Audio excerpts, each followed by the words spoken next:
જોહાર મિત્રો, બધાને good morning. એની સાથે સાથે તમે એવું માનો છો કે તમને રમવાની તક મળી છે. એકચ્યુઅલી સત્ય ઘટના તો એ છે કે મારા સમાજને મને મળવાની તક મળી છે.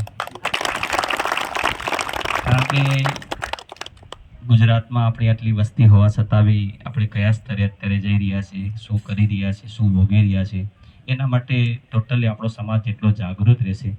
ને આનંદની વાત છે કે પટેલ તમારો ડોળિયા સમાજ તો એજ્યુકેશન બી વધારે છે ને બધા એજ્યુકેશનના લીધે આજે ઊંચા ઊંચા પોસ્ટ પર બી છે. હું ગુજરાત લેવલે મિટિંગો કરતો હોઈશ તો મને ખબર પડે છે. તો આજે સ્પોર્ટની ઇવેન્ટ છે એટલે વધારે નહીં કહીશ. આપણા કદાચ મેં એક બેબીને જોયેલી ફિલ્ડિંગ કરતા, તો આમાં એકચ્યુઅલી કેટલી બેબીઓએ મતલબ કે લેડીઝોએ કેટલો પાર્ટિસિપેટ કરેલો છે આ ટુર્નામેન્ટમાં? તો એ બેબીનું સ્વાગત કરવા માગતો હતો કે આવનાર સમયમાં એકવાર મેં ટુર્નામેન્ટ કરેલી ને એમાં એવું રાખેલું કે જે ટીમમાંથી લેડીઝ રમશે એ ટીમની ફી હું ફ્રી કરી દઈશ એમ. એટલે આ રીતના જ આપણે ઇન્વોલ્વ કરી શકીશું આપણા સમાજને ને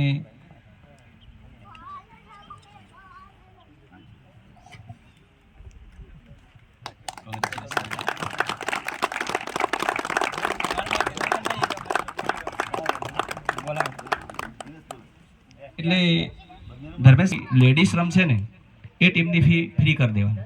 એટલે એમ કરીને તમારી 10 ટીમ છે ને તો 10 બેબીઓને રમવાની જગ્યા મળી જાય. એટલે આપણી 10 બેબીઓ તો રમે ને કમસે કમ એનું કોન્ફિડન્સ આવે કે નહીં કે હું નહીં પણ રહું ધર્મેશભાઈ, પણ હું વચન આપીને જાઉં છું કે ગમે ત્યારે બી ટુર્નામેન્ટ કરવા માટે મારો ગ્રાઉન્ડ જોઈશે. એવરી ટાઈમ તમને ફ્રી આપીશ ને તે ડે નાઇટ રમવા માટે. બધી ટીમોને best of luck. Thank you.